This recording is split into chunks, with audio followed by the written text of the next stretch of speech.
It's Tuesday night in Padua, Italy in the early 17th century, and a man who will go on to become not just one of the most famous names in the history of science, but also religion, has just pointed his self-made telescope at the heavens and observed the moons of Jupiter for the first time. Imagine that moment. Imagine what it must have felt like, that sense of awe and wonder. And it was so powerful that it changed him, and it changed the course of science forever. And at first for the better, but now I'd argue for the worse. Now, science might be the greatest thing that human beings have ever come up with. It's why my plane will land next month, it's why we can visit our own moon, and it's why I survived cancer. But science as it's actually practiced right now is broken, and we all need it not to be. So let's start with the obvious question. What even is science? Is it a body of work, a big pile of facts that you get briefed on through your life? This is true, this is false, this is how this works. Well, no, not really.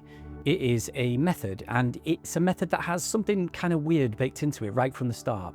That those who employ it will almost always be at least slightly wrong. And if you accept that from the start, that your result might not hold, you poke at it, you test it, you ask a better question next time. That's the whole trick. That's why it works. And that method has an origin story, and it belongs to the man with the telescope, because Galileo gave us what we've come to understand science to be. But you may be thinking of Galileo, the martyr of reason, burned by the church. However, that story is mostly nonsense, and I made a whole video about why. Because the more interesting story is about Galileo, the devout Catholic, on friendly terms with the Pope for most of his life, trying to get science moving without dragging theology into every finding. And to do that, he did something really radical. He split the world in half. On one side, the quantitative, number, measurement, mass, motion, the kind of stuff you put on a scale. And on the other, the qualitative, soul, experience, subjectivity, color as you actually see it, and what it is actually like to be you. And that feeling he had when looking through the telescope, well, that was kind of in that bucket too. And this was just to allow science to operate without metaphysical consideration. And remember though,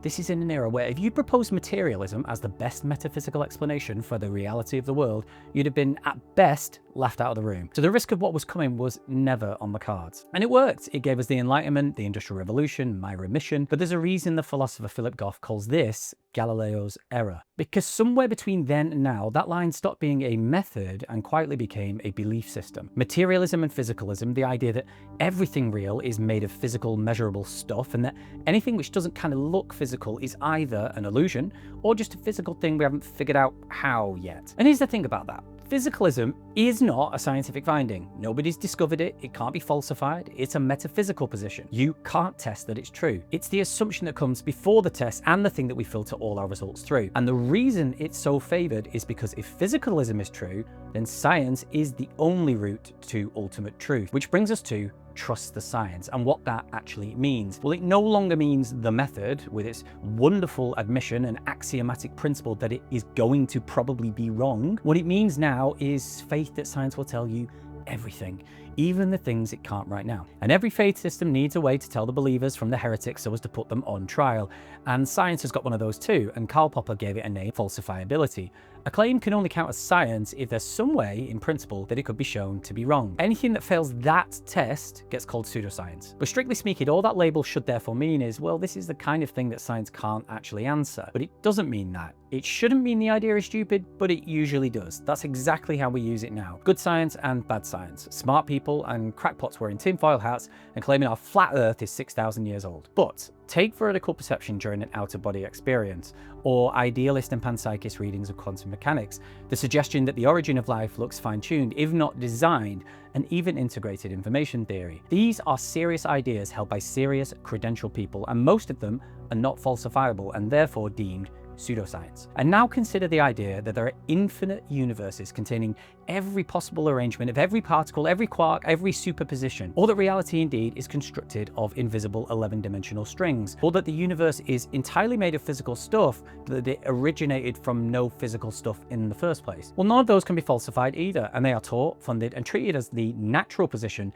by most of the respected people in the field of science. So why and how is this happening? Well, in 2014, George Ellis and Joe Silk, two very serious cosmologists, wrote a piece in Nature because they watched colleagues start to argue that the theory can be good enough without being testable. Their warning was that if physics accepts this, it would be giving away the very thing that makes it physics in the first place. But being testable and falsifiable only gets you halfway. Your result also needs to be reproducible. And surely that bit of science is intact, right? Well, in 2016, Nature surveyed more than 1,500 scientists and asked them a really simple question. Have you ever failed to reproduce a result? And more than half said they failed to reproduce their own. 7 in 10 said they failed to reproduce someone else's.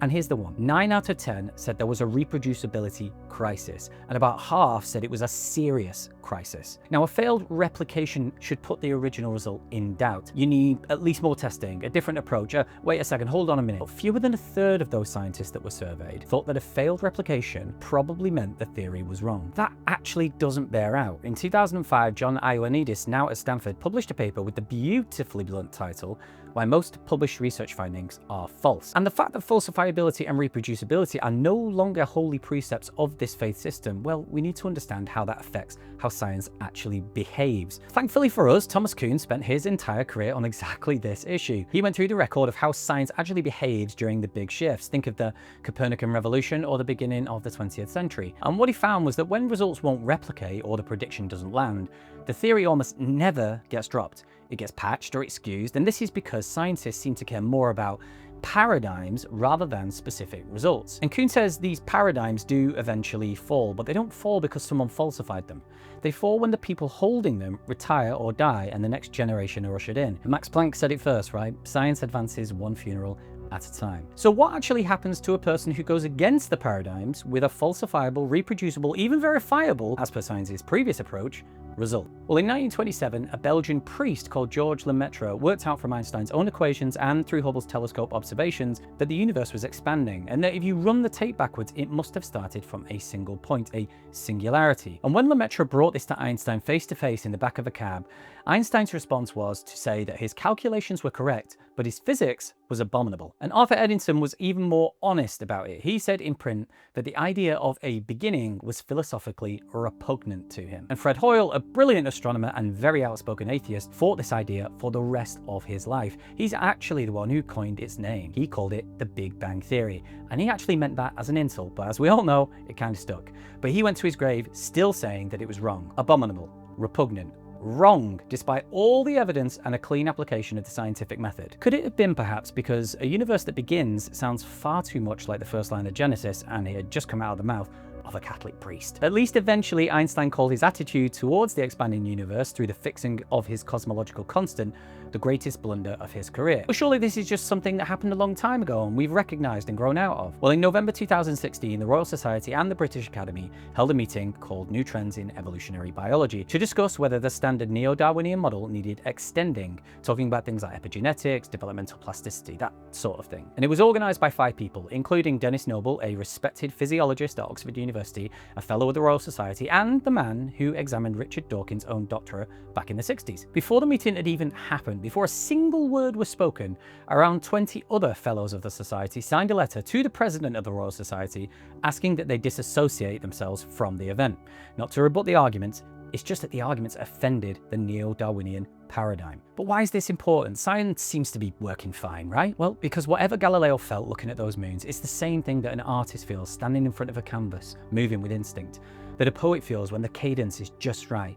How a monk who is aware of bliss after decades of meditation starts to feel. They're all reaching for contact with something true that's bigger than they are.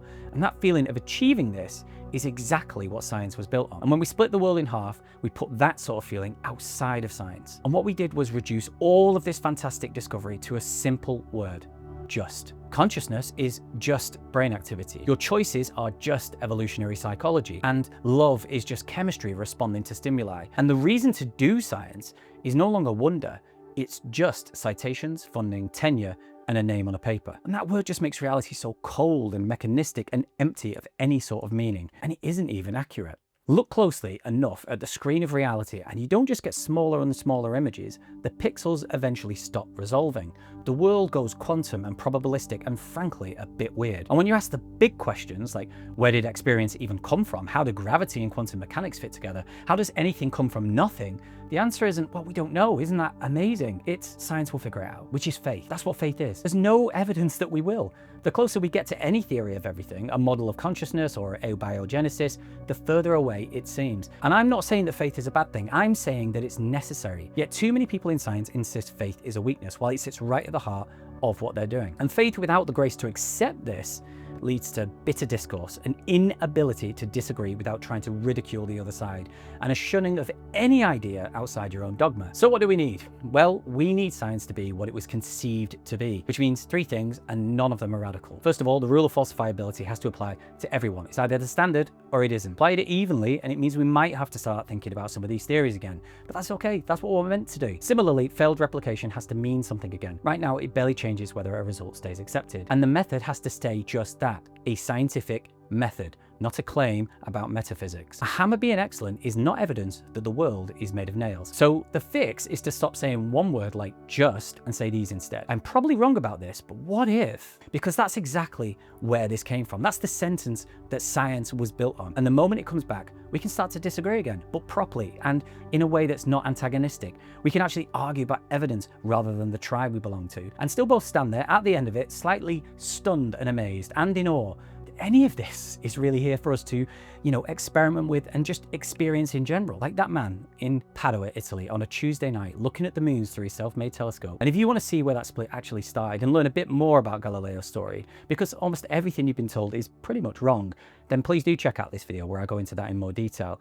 But for now, thank you for watching this video. Please like this video and subscribe, and I'll see you on the next one.